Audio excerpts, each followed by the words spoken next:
is Gracie and I will be reciting Tony Steinberg, Brave 7th Grade Viking Warrior by Taylor Molly. Have you ever seen a Viking ship made out of popsicle sticks and balsa wood? Coils of brown thread for ropes, 16 oars made out of chopsticks, and a red and yellow sail made from a ripped piece of a little baby brother's footy pajamas? I have. He died with his sword in his hand, and so went straight to heaven. The Vikings often buried their bravest warriors in ships, or set them adrift and on fire, a floating island of flames, the soul of the brave warrior rising slowly with the smoke. In order to understand life in Scandinavia in the Middle Ages, you must understand the construction of the Viking ship. So here's what I want the class to do. I want you to build me a miniature Viking ship. You have a month to complete this assignment. You can use whatever materials you want, but you must all work together, like warriors.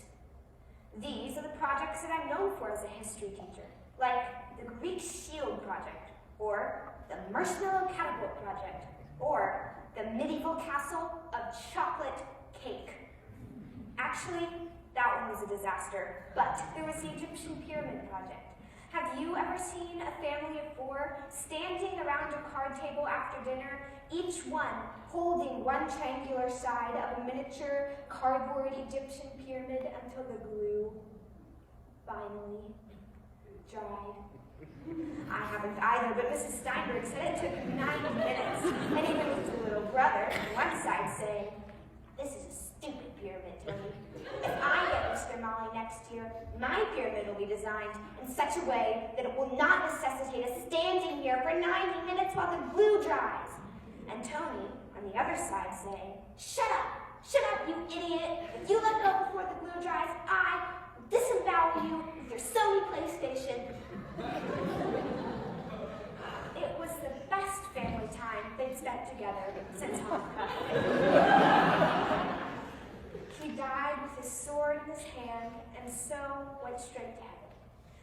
Mr. Molly, if that's true, that if you died with your sword in your hand, you'd go straight to Valhalla, then if you were like an old Viking and you were about to die of old age, could you keep your sword right by your bed so if you ever felt like, I think I might die of old age, you could reach out and grab it?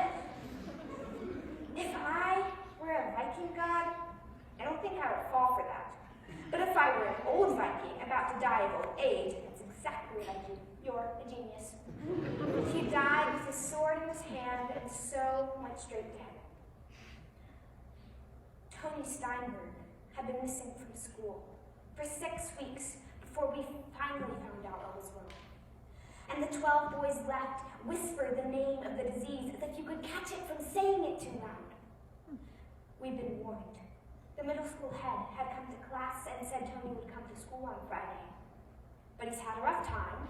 The medication he's taking has made all his hair fall out. So nobody stare, nobody point, nobody laugh.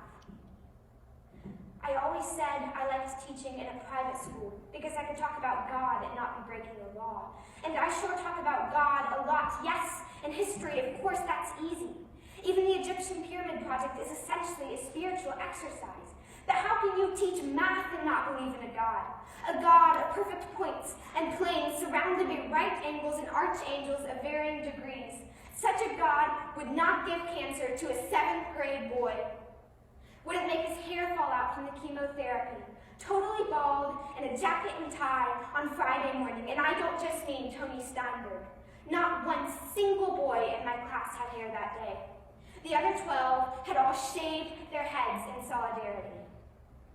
Have you ever seen 13 bald-headed 7th grade boys all pointing at each other, all staring, all laughing? I have.